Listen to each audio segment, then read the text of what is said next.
Welcome to S Pandey YouTube channel. आप सबों को समंजस सर सोना जमुई के द्वारा प्यार भरा नमस्कार। आज की क्लास में मैं आप लोगों को मौर्य वंश के बारे में बताने जा रहा हूँ।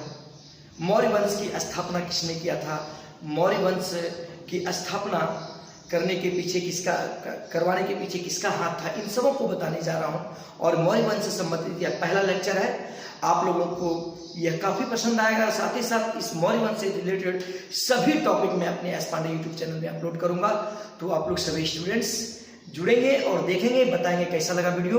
और आप लोगों के लिए कॉम्पिटिटिव स्टूडेंट के लिए काफी इंपॉर्टेंट होगी। साथ ही साथ क्लास 12 के आर्ट्स के छात्रों के लिए, ग्रेजुएशन के छात्रों के लिए काफी इंपॉर्टेंट होगी।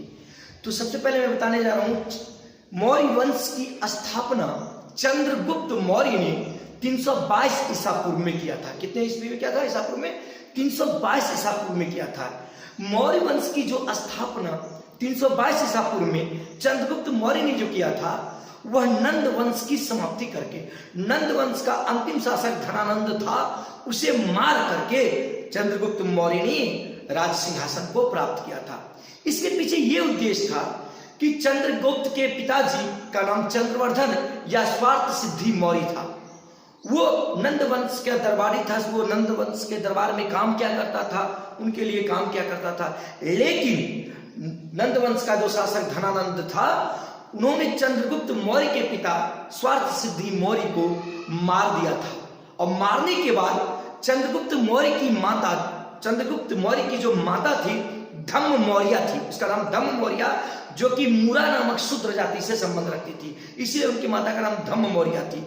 उस नंद वंश के अंतिम शासक धनानंद ने, यानी मौर्य वंश की चंद्रगुप्त मौर्य की जो माता थी धम्म मौर्य, उसको अपने कब्जे में कर लिया था और उसका रखेल बना लिया था और उसे रणवासी में रहने के लिए दिया जाता था। अर्थात नंद लोग जहां नंद वंश के राजा महाराजा जहां युद्ध भूमि में जाते थे, उस युद्ध भूमि में रणवासी होता था। अर्थात रण मन होता है, रणवासी का अर्थ होता है रण मन युद्ध और वासी मन निवास करना, समझे कि नहीं। तो रणवासी में उनकी माता धम्म मौर्य को रखा गया था। और उस समय चंद्रगुप्त मौर्य छोटे थे। तो धीरे धीरे जब चंद्रगुप्त मौर्य बड़े होने लगे तो उनके मन में प्रतिशोध की भावना नंद वंश के लिए जागने लगा कि नंद वंश को जरूर हम खत्म करेंगे। और इनका इसका प्रमुख सहायता देने वाले जो थे वो चाणक्य, विष्णुगुप्त जिसको कहते हैं, चाणक्य ने इनको बहुत सहायता दिया। किसको? चंद्रगुप्त मौर्य को सहायता दिया नंद वंश की समाप्ति के लिए, क्योंकि चाणक्य को भी नंद वंश ने बहुत अपमानित किया था। चाणक्य को भी नंद वंश ने काफी अपमानित किया था और अचानक ही मन मनसा लिया था कि हम भी नंद वंश को समाप्त करके ही रहेंगे। तो चंद्रगुप्त मौर्य के साथ मिलकर अपनी कूटनीति दिमाग लगा करके नंद वंश के अंतिम शासक धनानंद को चंद्रगुप्त मौर्य की सहायता से मरवा दिया और चंद्रगुप्त मौर्य को 322 ईसा पूर्व में राजगद्दी प्राप्त करवा दिया। समझे कि नहीं? राजगद्दी प्राप्त करवा दिया। तो ये तो मैं बताया, मैं लिखा भी हूं और देखिएगा सभी स्टूडेंट्स, एक एक टॉपिक को लिखा हूं। उसके बाद चंद्रगुप्त मौर्य जब राज सिंहासन प्राप्त किए तो उन्होंने जगह जगह पर जाकर के अपनी विजेता का अमिट छाप छोड़ा। लगभग संपूर्ण दुनिया पर, संपूर्ण जगह जगह पर वो अपनी विजेता का परिचय दिया। और भारत में मौर्य वंश लगभग 137 वर्षों तक, कितना तक? 137 वर्षों तक साम्राज्य किया। मौर्य वंश के ही प्रतापी राजा बिंदुसार, सम्राट अशोक और बहुत सारे ऐसों का मैं जिक्र करूंगा। Part 1, part 2, part 3, part 4 video ला करके, समझे कि नहीं। इन लोगों को, यानी ये सभी प्रतापी राजा था। तो चंद्रगुप्त मौर्य के बारे में आज बता रहा हूं। चंद्रगुप्त मौर्य ने सेल्यूकस को हराया।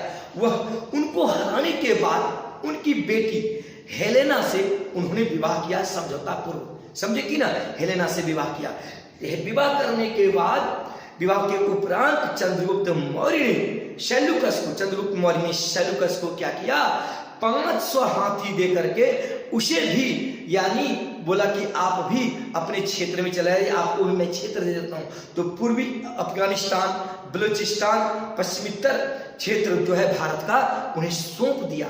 यानी किसको? सेल्यूकस निकेटर को, क्योंकि वो तो अब ससुर बन गए थे, हेलेना के पिता थे। तो जिसके कारण से सेल्यूकस निकेटर भी अपना क्षेत्र में चले गए और शासन करने लगे। लेकिन आधिपत्य जो था चंद्रगुप्त मौर्य का था। समझे कि नहीं?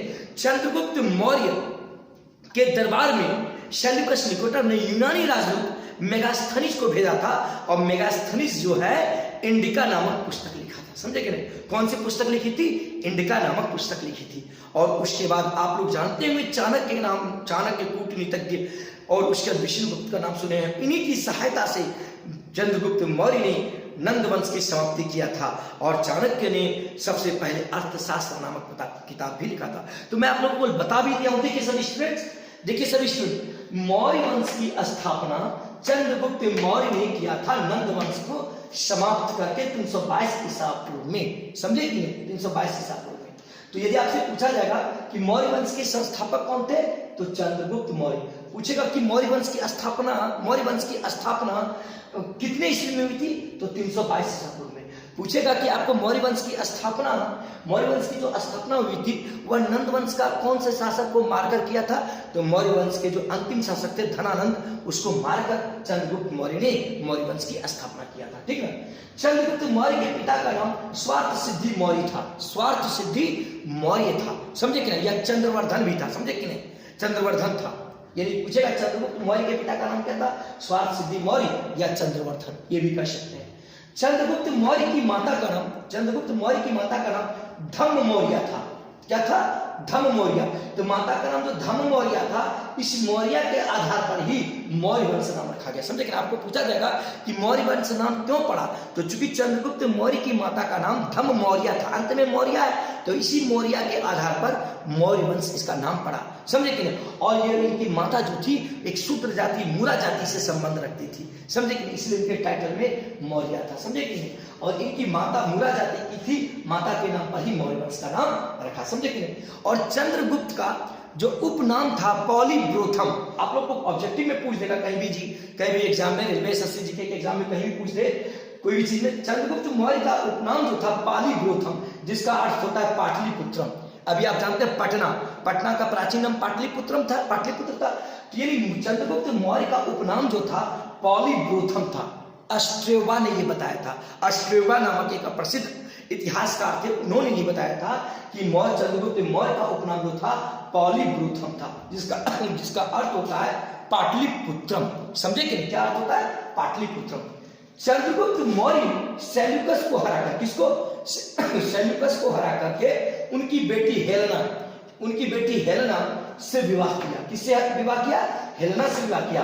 और सेल्यूकस को 500 हाथी देकर पूर्वी अफगानिस्तान, बलूचिस्तान और सिंध के पश्चिम क्षेत्र दे दिए कि आप जाइए वहां पर रहिए। ठीक है। उसके बाद देखिएगा सेल्यूकस ने यूनान के राजदूत मेगास्थनीज को भेजा था उनके दरबार में। समझे कि नहीं? यूनान के राजदूत थे, उसको भेजा था। आपसे यदि पूछा जाएगा कि सेल्यूकस ने या चंद्रगुप्त मौर्य के दरबार में कौन राजदूत आए थे यूनान के, तो मेगास्थनीज कहिएगा। मेगास्थनीज कहाँ का था बाबू? यूनान का था। किसने भेजा था? तो सेल्यूकस ने। अब पूछेगा सेल्यूकस कौन था चंद्रगुप्त मौर्य का? तो ससुर था। समझे कि नहीं? अब ध्यान दीजिएगा, मेगास्थनीज ने इंडिका नामक पुस्तक लिखा था। आपसे पूछेगा इंडिका नामक किताब किसने लिखा है, तो मेगास्थनीज ने। और इससे क्या? मौर्य वंश की जानकारी प्राप्त होती है। क्या प्राप्ति होती है? मौर्य वंश की जानकारी प्राप्त होती है। समझे कि नहीं? अब देखिए अगर चंद्रगुप्त मौर्य को कौटिल्य यानी चाणक्य, देखिए चंद्रगुप्त मौर्य को कौटिल्य चाणक्य की सहारा मिली थी। समझे कि नहीं? जिससे कि नंद वंश को समाप्त करने में सहायता मिली थी। समझे कि नहीं? चाणक्य की सहायता से ही आपका नंद वंश समाप्त किया था। कौन? चंद्रगुप्त मौर्य ने। आपसे पूछेगा कि नंद वंश की समाप्ति के पीछे चंद्रगुप्त मौर्य के अलावा किसका हाथ था, तो वो चाणक्य का था। समझे कि नहीं? और कौटिल्य यानी चाणक्य का नाम कौटिल्य था। कौटिल्य के द्वारा अर्थशास्त्र नामक किताब रचित की गई थी और अर्थशास्त्र के इस पुस्तक से भी मौर्य वंश के यानी चंद्रगुप्त मौर्य वंश के प्रशासनिक आदि सभी मौर्य वंश की जीवनी या मौर्य वंश के जीवन के बारे में पता चलता है, शासन के बारे में पता चलता है कि मौर्य वंश का शासन व्यवस्था कैसा था, इनसे पता चलता था। तो चलिए आज की क्लास में मैं यहीं तक, नेक्स्ट में आप लोगों को मैं बताऊंगा मौर्य वंश चंद्रगुप्त मौर्य के पत्नी जो थी कौन कौन थी, उनके बेटा जो थे कौन थे हुए थे, उसके बाद आगे का सारा डिटेल मैं लेकर के आऊंगा। दूसरे लेक्चर में आप अवश्य मुझे बताएंगे कमेंट करके वीडियो कैसा लगा। Thanks for watching.